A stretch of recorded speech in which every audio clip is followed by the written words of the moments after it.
Hello students, we have been learning very interesting unit that is a sample and sampling from paper 6th computational botany.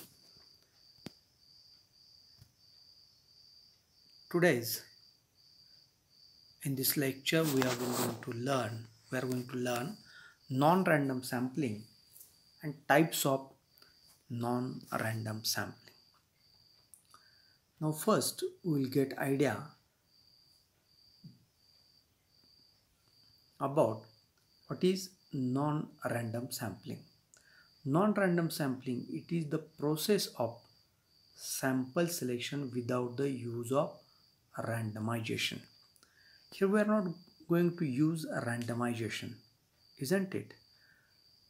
The selection is done on the basis of the expert judgment. Here the judgment is to be taken by the expert people or the people those who are experienced one in case of selection of a sample from the population. So non-random sampling is the process of selection of a sample without the use of randomization. So randomization is not used here, but the selection is done on the basis of consequences or on the basis of expert judgment. The most important difference between random and non-random sampling is that in case of random sampling, the pattern of sampling can be ascertained only. In case of non-random sampling, there is no way of knowing the pattern of the variability of the process. So pattern is known in case of the random sampling, but pattern of selection of sample is not known to us, isn't it? So this is the major or main difference in between random and non-random sampling. Friends, again I'm going to give you idea about the non-random sampling and random sampling. In case of non-random sampling, it is the process of sample selection without the use of randomization. Keep in mind, there is no randomization is used at the time of selection of a sample. The selection is done on the basis of expert judgment. Expert have to take the decision how to select the sample, isn't it? No randomization, no exact method, but that fellow is having a rights, having a expertise, having a experience, and on the basis of that one, the sample is to be selected. Whenever such a type of method is used for the selection of a sample, that is known as a non-random sampling. Now, what are the types of non-random sampling? In case of types of non-random sampling, there are two types. First one is a purpose, this one sampling. Another one is a second type, that is a quota sampling. Once again, I'm going to give you idea about the types of non-random sampling is that there are two main types of the non-random sampling, that is first one purpose sampling, second one that is of a quota sampling, isn't it? Now I have to get idea about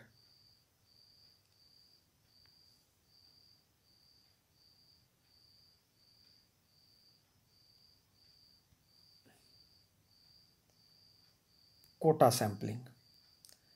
In case of quota sampling, population is first segmented. In case of quota sampling, population is first segmented into mutually exclusive subgroups as like that of a stratified sampling, isn't it? In case of stratified sampling, we have seen whole population is divided into a various strata. Similar way, in case of quota sampling, the population is first segmented into mutually exclusive subgroups as we have done in case of that one. Now, what are the exact advantages of quota sampling? This quota sampling method is used whenever there is a less financial budget for that research project. Another method is that this is a very extensively used method. Very extensively used method, and no need for the list of population elements. There is no need for the list of a population element. So these are the three main advantages of the quota sampling. First one, that is it is useful whenever there is a limited financial budget is there in that research. First one. Another, it is used extensively method, quota sampling method. And another advantage is that third one, no need for the list of population elements. Now, along with these advantages, disadvantages of quota sampling are there.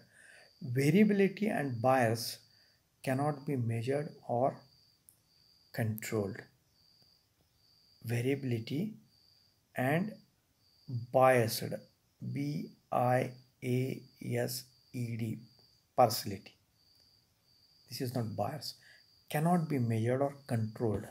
Biasness, partiality at the time of selection of a sample with the help of this quota sampling method, that is definitely may be biased, and that biasness cannot be measured or cannot be controlled.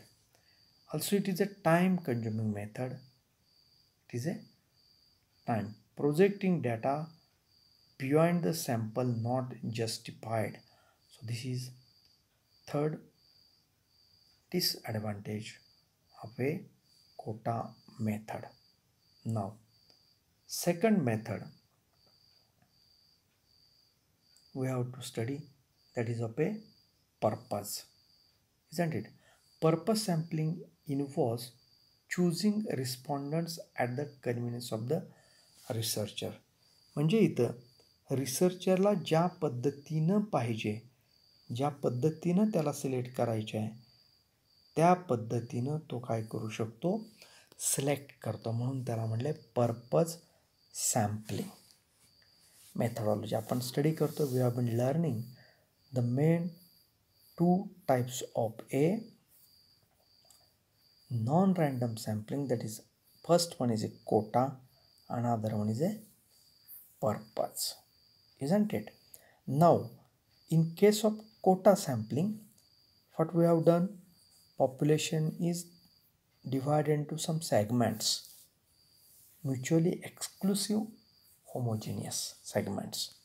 So here in case of purpose sampling, actually this selection of sample is as per the convenience of the researcher or the fellow who wants to study the exact that population.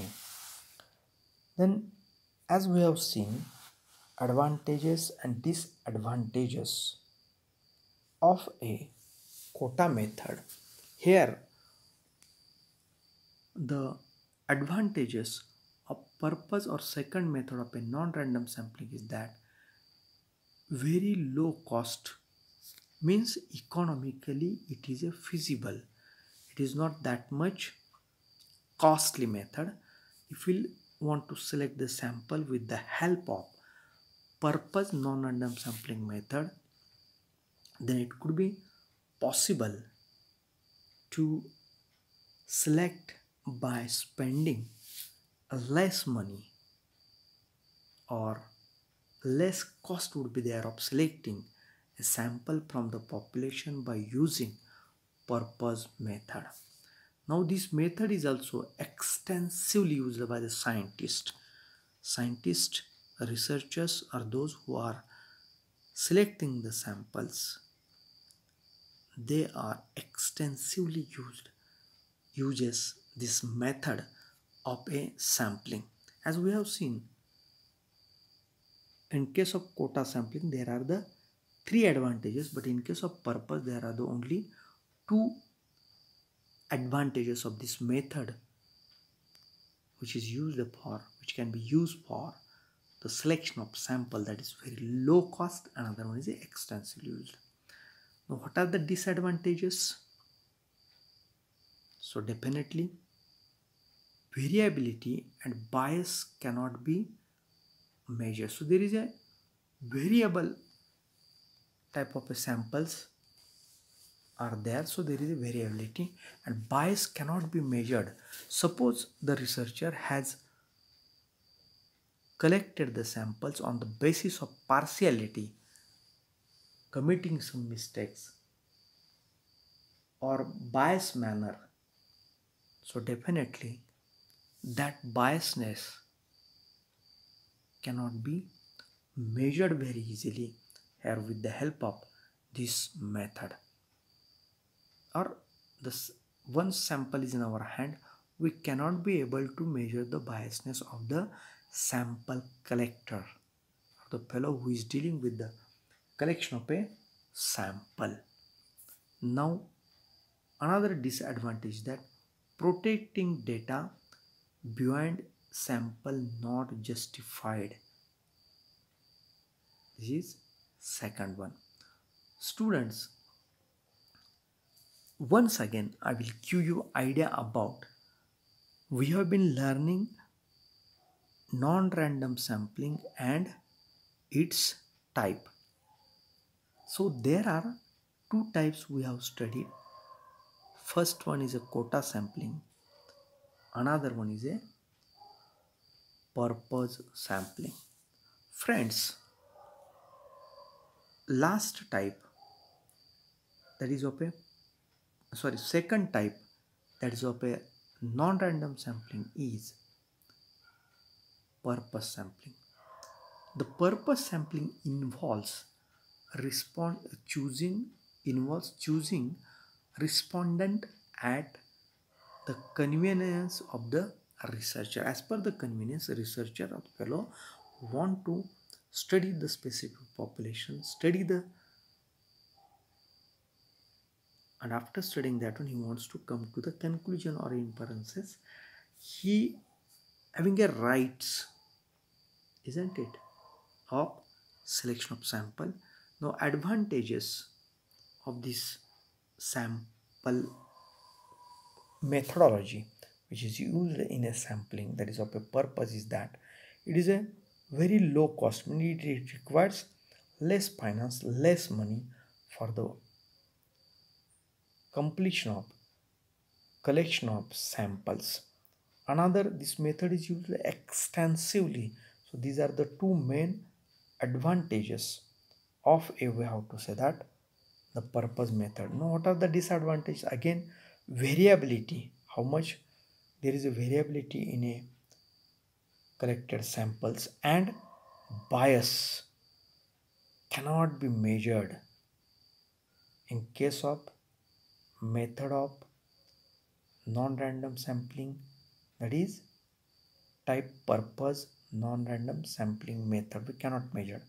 Again, last one, that is, we have to say that protecting data beyond the sample not just, we have to say that sample not justified.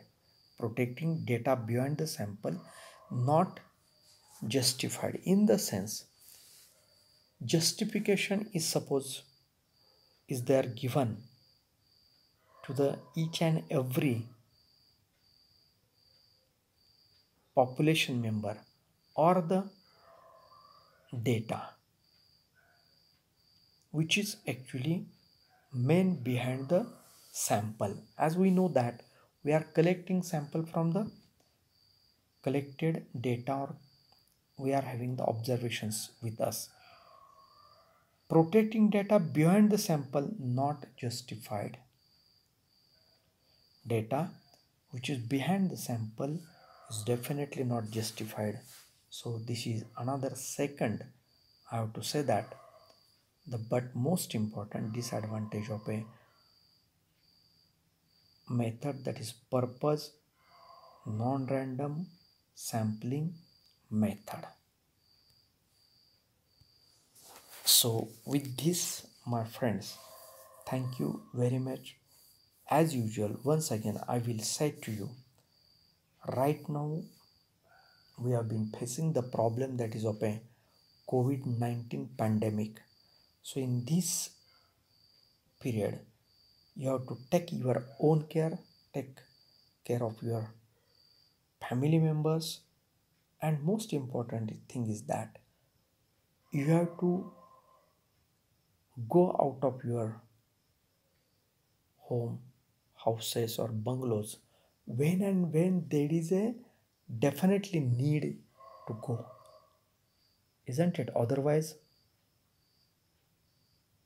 be at your places, be safe, and be happy. Thank you very much, my friends. With this, I stop the our today's lecture, which I have delivered on the non-random sampling, and it's definitely the types